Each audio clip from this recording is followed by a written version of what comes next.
What's up, everybody? This is Abraham vlog number 6. I'm here with Miss Wanda. Hello, everybody. Hey, Miss Wanda, what's the word for today? Give me something inspirational. What you got for me? Give me some scripture. Preach, Miss Wanda, preach. Count it all joy of the fiery darts that come your way, because they have come to make you strong, not to destroy, but to strengthen. Hey, love it. Morning, G-men. What's going on? Let me get a couple of you guys off of mute. What's going on? How you guys doing? Pretty good. What's up, Elwin? Welcome to the G-Man Morning Show. I'm grateful for the opportunity to share with you guys. And today I hope to ask some thought-provoking questions.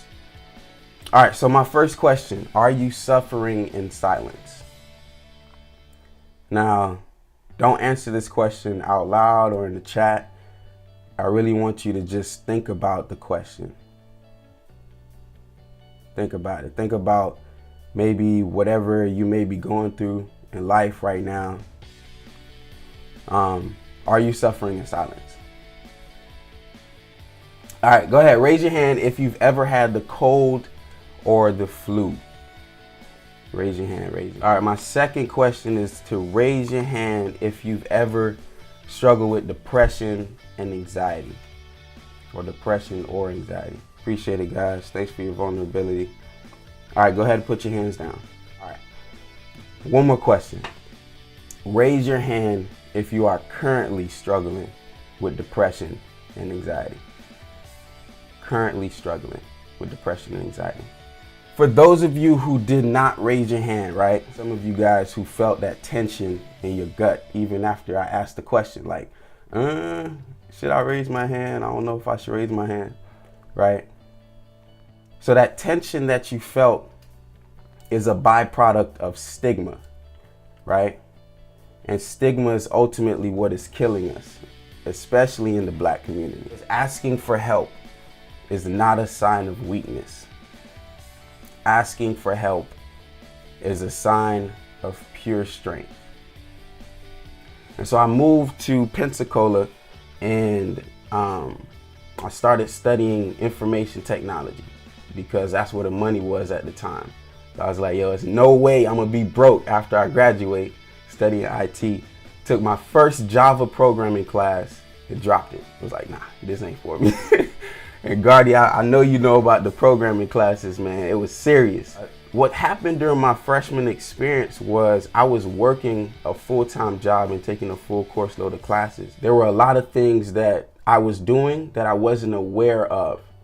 A couple of the things was isolating. So after a while, I began to isolate.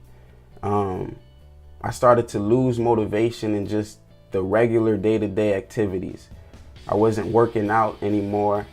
After a while, I stopped even eating that much. So I started to lose weight and it was just bad for me. I knew something was wrong, but I had no idea what it was. I was just suffering, right?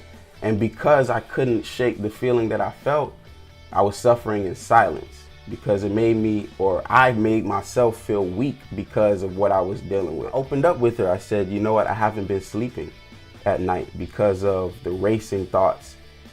Going uncontrollably. I told her I hadn't been eating, I hadn't been working out, and I lost motivation in doing everything.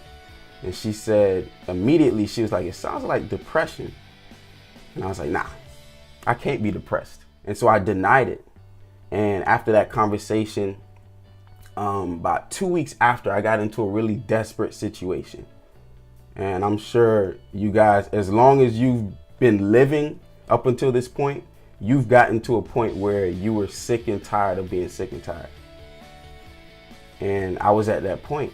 And I remember looking in my bathroom mirror and just crying my eyes out like, yo, I want to feel like myself again. I want to know what's going on.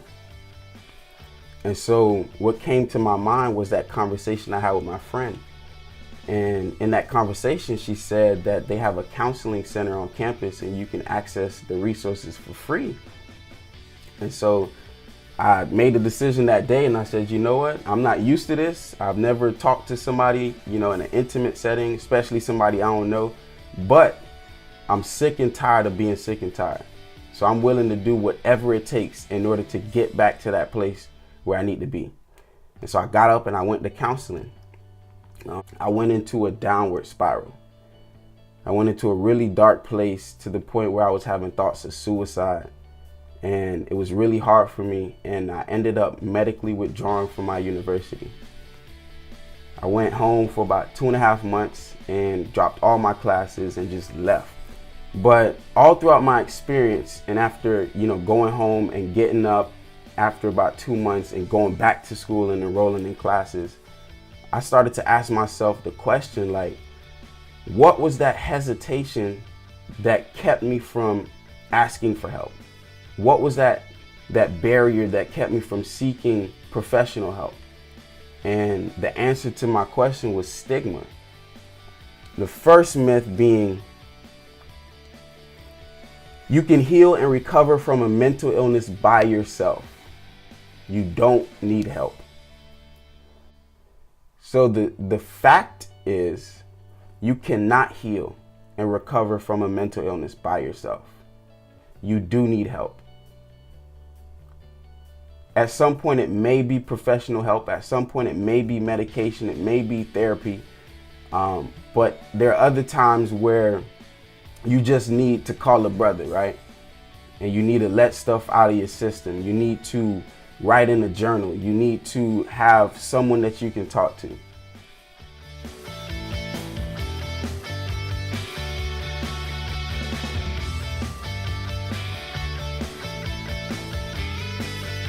Will kind of set the tone for another student to just, and they don't even have to go deep into their story. If they have gone to the counseling center before, or if they're open to ever doing it, if they ever need to, then they will just say, I got help. And so it'll be a campaign, and I will market for the CAP Center, and I will get compensation for that because I am now a better marketing tool or resource. And so that would turn into speaking engagements, as well as like different workshops and like any other ideas that they want to put on the campus. So you've already talked with them already? No. So let's say you did like a record and you asked a couple of students, and you kind of made like a commercial in a sense. So you asked the student, okay, these know the Kardashians are students, know who the LeBron James is.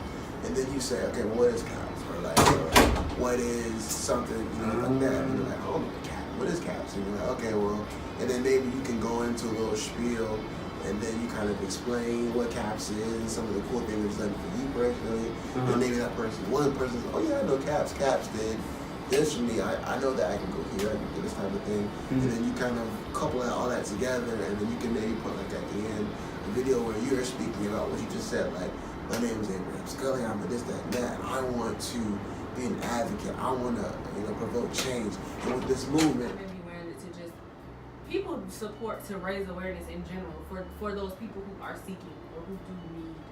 You know what I'm saying? So it could be looked at. Playing devil's advocate, it can be looked at both ways. I mean, you have help out there, but that doesn't mean you necessarily got help.